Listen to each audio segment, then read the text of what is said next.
আপোনালোকে নিমন্ত্ৰণ জনাইছে আজিৰ দিনটো সম্বৰ্ধনা জনাইছে কেইদিনীয়া কাৰ্যসূচী আৰু কেনেধৰণে আমাৰ এই কোঅপাৰেটিভ মেলা যিটো অসম সমবায় মেলা এইটো তৃতীয়বাৰৰ কাৰণে আৰম্ভ হৈছে ইয়াৰ আগতে আমি দুবাৰ সাকসেসফুলি আমি কৰিছোঁ এইবাৰ আমি তিনিদিনীয়া কাৰ্যসূচী লৈছিলোঁ 13, 14 আৰু 15 যোৱাকালি আমাৰ এই অনুষ্ঠানৰ শুভাৰম্ভ হয় এই শুভাৰম্ভ কৰে আমাৰ বিভাগৰ মাননীয় মন্ত্ৰী মহোদয় যোগেন মোহন ডাঙৰীয়াদেৱ আৰু লগতে উপস্থিত আছিল আমাৰ সমবায় বিভাগৰ সেক্ৰেটাৰী আৰু আমাৰ RCS ছাৰ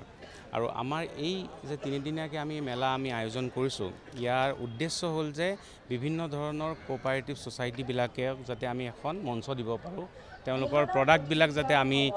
তেওঁলোক বিক্ৰী কৰাৰ সুবিধা কৰি দিব আৰু ৰাইজে যাতে তেওঁলোকৰ প্ৰডাক্টৰ বিষয়ে তেওঁলোকৰ সামগ্ৰীৰ বিষয়ে জানিব পাৰে আৰু লগতে আমি বিভিন্ন কাৰ্যসূচী ৰাখিছোঁ কাৰ্যসূচীবিলাকৰ ভিতৰত আছিলে কম্পিটিশনছ আছিলে আৰ্ট কম্পিটিশন আছিলে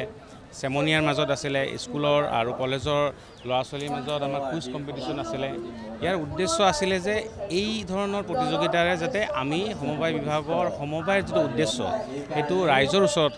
বহুত কম সময়তে যাতে আমি লৈ যাব পাৰোঁ আৰু সকলো নাগৰিকে যাতে বুজি পায় যে সমবায়ৰ কি উদ্দেশ্যৰে সমবায় গঠন কৰিব পাৰি আৰু সমবায়ে আমাৰ ভাৰতৰ বিকাশত আৰু ইকনমিৰ বিকাশত সহায় কৰিব পাৰে ইয়াত বিভিন্ন বিপণী দেখিবলৈ পাইছোঁ আমাৰ প্ৰথমতে আমি নাম ল'ম যে এইবাৰ আমাৰ ইয়াতে ভাৰতবৰ্ষৰ 7খন ৰাজ্যৰ পৰা আহিছে নৰ্থ ইষ্টৰ গোটেইকেইখনে ইয়াতে অংশগ্ৰহণ কৰিছে লগতে গুজৰাটৰ পৰা বিপণী আহিছে আৰু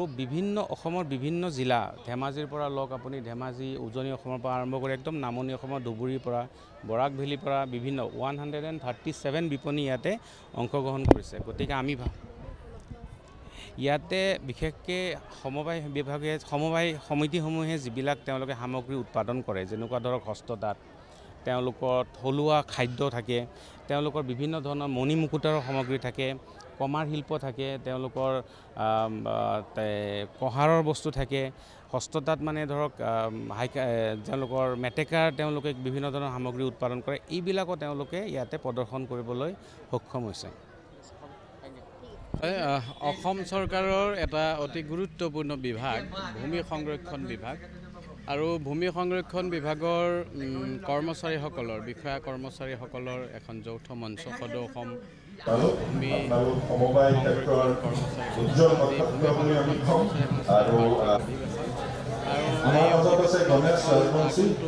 কাৰ্যকালৰ বাবে খুব বলিষ্ঠ আৰু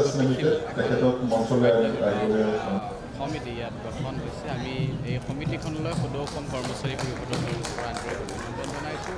শুভেচ্ছা জনাইছোঁ ভূমি সংৰক্ষণ বিভাগ সঁচাকৈ এটা অতি গুৰুত্বপূৰ্ণ বিভাগ যদিও আমাৰ ফালৰ পৰা বা চৰকাৰীভাৱে এই বিভাগটোক যি গুৰুত্ব প্ৰদান কৰিবলগীয়া আছিলে সেই গুৰুত্বত যেন অকণমান ত্ৰুটি বা লঘু বিভাগ হিচাপে পৰিণত কৰা যেন আমাৰ অনুভৱ হয় ভূমি মানে আমি জানো এটা জাতি বা এখন সমাজৰ ভূমিটোৱে মেইন ভূমি নহ'লেতো সেই জাতি বা সেই সমাজৰ অস্তিত্ব নাথাকে গতিকে ভূমিটোক সংৰক্ষণ কৰা প্ৰিজাৰ্ভ কৰাৰ এটা গুৰু দায়িত্ব আমাৰ কৰ্মচাৰীসকলৰ আছে আৰু সমান্তৰালভাৱে তেখেতসকলে এই বিভাগটোৱে অকল জল সংৰক্ষণৰ ক্ষেত্ৰতো কাম কৰি আছে যদিও বিশেষভাৱে জল সংৰক্ষণৰ ক্ষেত্ৰত কোনো ধৰণৰ বিধি ব্যৱস্থা ৰাজ্য চৰকাৰৰ নাই বা কোনো ধৰণৰ আঁচনি ৰাজ্য চৰকাৰ নাই কেন্দ্ৰীয় চৰকাৰৰ কিছু আঁচনি আছে সেই আঁচনিসমূহে অসম চৰকাৰৰ যি ভূমি সংৰক্ষণ সঞ্চালকালয় আছে সঞ্চালকালয়ৰ জৰিয়তে কাম কৰি আছে আৰু আমি আশাবাদী আজিও নিশ্চয় এখেতসকলে সংস্থাত নিশ্চয় সিদ্ধান্ত লৈছে যে ভূমিৰ লগতে জল সংৰক্ষণৰ ব্যৱস্থা হ'ব লাগে ইয়াত জলটো আচলতে অভিশাপ হৈ আছে অসমৰ বাবে আৰু জলটো আশীৰ্বাদলৈ ৰূপান্তৰিত কৰিব লাগে ইয়াত বানপানী হয় কিন্তু খৰালিৰ দিনত খেতি কৰিবলৈ পানীৰ অভাৱ হয় গতিকে এই ধৰণৰ ব্যৱস্থাবিলাক যাতে শুদ্ধ পদ্ধতিত কৰিব পৰা যায় জনসাধাৰণে যাতে সুমীমাংসা পায় বা জনসাধাৰণৰ যাতে সুবিধা হয় এই ধৰণৰ ব্যৱস্থা নিশ্চয় অসম চৰকাৰে কৰিব আৰু এই যি গুৰুত্বপূৰ্ণ বিভাগটোক যে লঘু দৃষ্টি ৰখা হৈছে অনাগত দিনত নিশ্চয় গুৰুত্ব সহকাৰে এই বিভাগটোৰ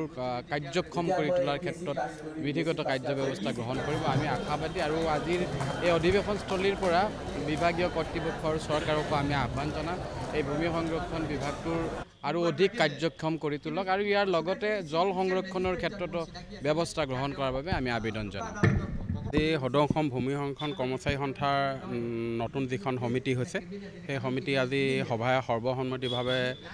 মোৰ নিৰঞ্জনৱালক সভাপতি হিচাপে নিৰ্বাচিত কৰিছে আৰু আগন্তুক কাৰ্যকাল আমি এই বিভাগৰ কৰ্মচাৰী উন্নয়নৰ কাৰণে আৰু বিভাগটোৱে যিখিনি ৰাইজৰ কাৰণে যিখিনি সেৱা আগবঢ়ায় সেই সেৱাখিনি আমি ৰাইজক পৰ্যাপ্ত পৰিমাণে দিবলৈ চেষ্টা কৰিম আৰু আমাৰ কৰ্মচাৰীসকলে সেইখিনি ফিল্ডত যিখিনি আমাৰ সেৱা আগবঢ়োৱা হয় ৰাইজৰ কাৰণে যিখিনি উন্নয়নমূলক কাম কৰা হয় সেইখিনি কাম কৰাত আমি সংগঠনৰ পৰা আমি সকলো স্তৰৰ কৰ্মচাৰীক আমি অনুপ্ৰেৰণা জনাম বুলি ভাবিছোঁ সেইখিনি আমি কৰি যাম আগতেও কৰিছোঁ এতিয়া আমাৰ খালি ভূমি সংৰক্ষণ বিভাগৰ যিখন প্ৰশিক্ষণ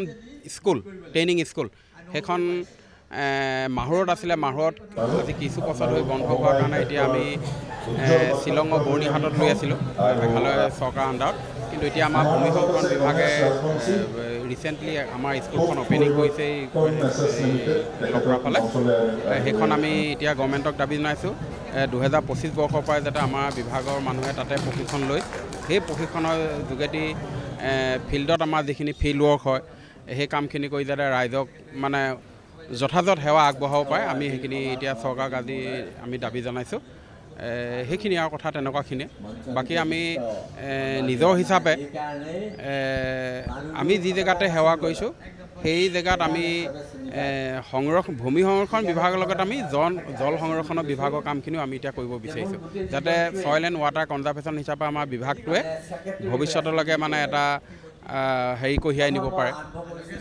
পাৰিপাৰ্শ্বিকতা এটা পৰিৱেশ এটাও যাতে তৈয়াৰ কৰিব পাৰে সেইখিনি কাম আমি কৰি আছোঁ